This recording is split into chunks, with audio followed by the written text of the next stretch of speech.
Hi guys, long time no see. So welcome back to my YouTube.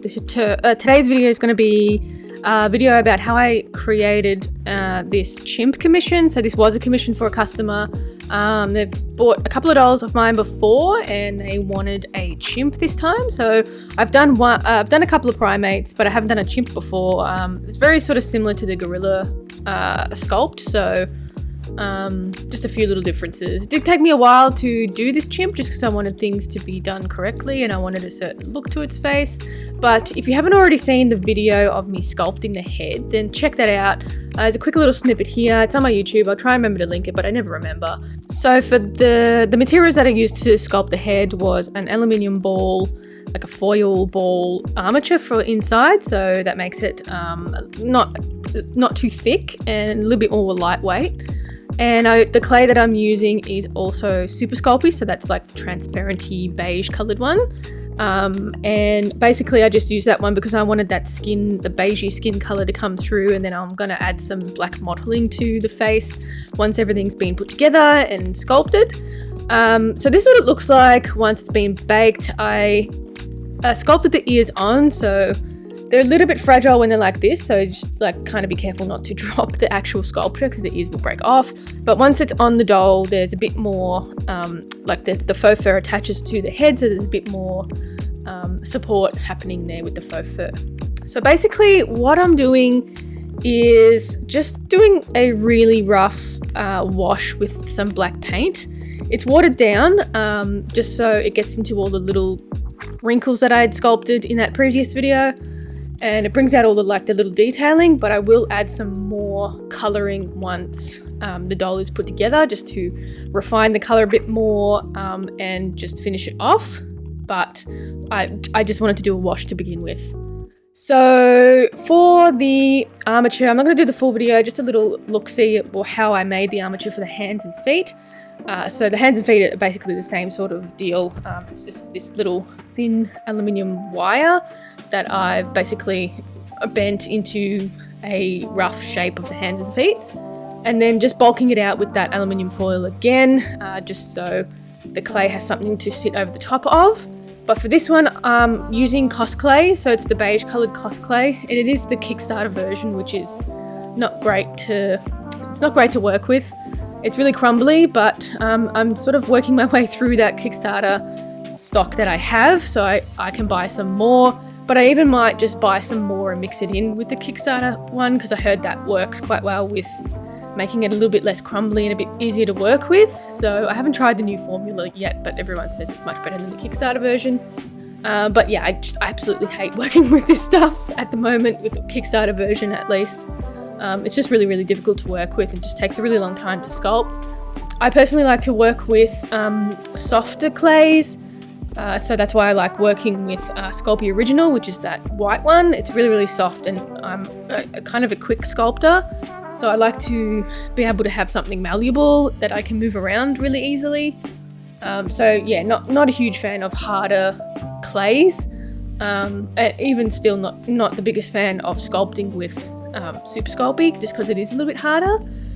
But basically, I sculpted a set of hands and a set of feet in that Cos clay and added that ball and socket armature to the pieces, because I'm going to be using a plastic ball and socket armature for this doll. It's most of my dolls that I use a ball and socket armature now anyway, and just giving it a black colouring over the top.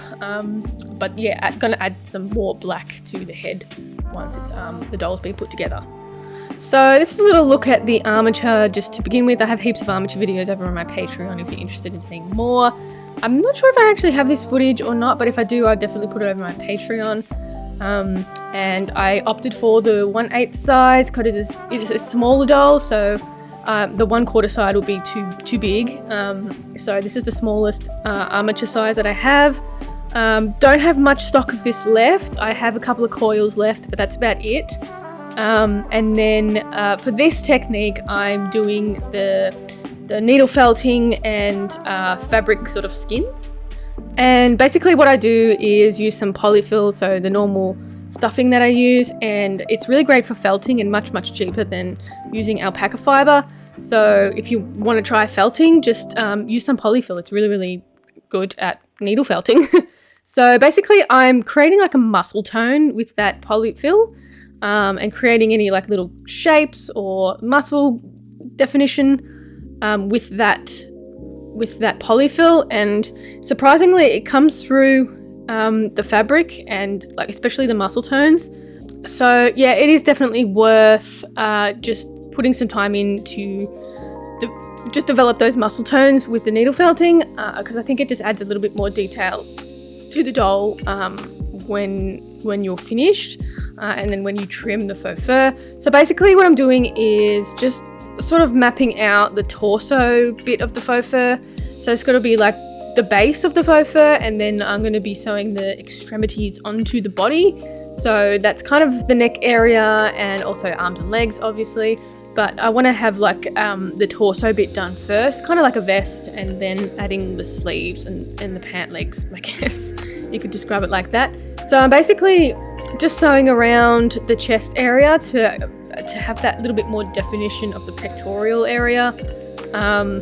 And yeah, because I'm going to be adding some clay nipples to it as well. So I wanted that little bit of definition that I also needle felted into that polyfill. And then just going around and adding those little arm pieces. So I don't use a pattern for this one. I just basically go off the actual doll and just cut out pieces while they're on the doll and pin them together and just refine them a bit more once I'm starting to sew them together. Do get yourself a good quality thread, because you need to pull that seam really tight to be able to get all that definition. And then once that's done, I can start gluing all of the ends to the clay pieces. So using a tacky fabric glue, it's nothing special. I can go ahead and attach all those pieces, and I leave it to dry for a minimum a couple of hours so it's nice and adhered.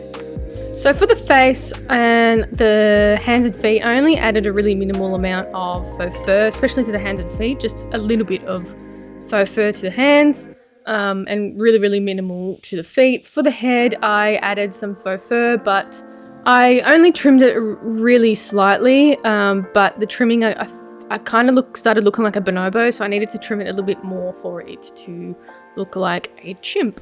So this one is, this one's a butthole, and I sculpted it from the Super Sculpey again, and I'm just going to be applying it onto the back, but I want it sort of hidden in the faux fur, so I didn't trim the faux fur too much, and I sort of parted the butt cheeks to add the butt to it.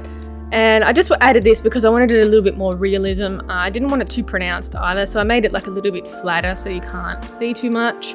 And just sort of adding the glue to the back. This is the same fabric glue that I used to attach the arms and the stuff to the hands and legs, all the polymer clay pieces. And then just adding that on and letting that dry for a little while for it to adhere properly. And just sort of combing that hair back. So that's pretty much it. Here's a little look at the final piece. Just a couple of things. This one is sold, so it was a commission, so yeah, not currently looking for a home, but I do have dolls in my shop if you're interested in that. Check it out at creaturesofnat.com. You can also find me on TikTok, Facebook, Instagram at Creatures of Nat as well. Thanks to my patrons for supporting me, appreciate it, and I'll catch you in the next one. Bye!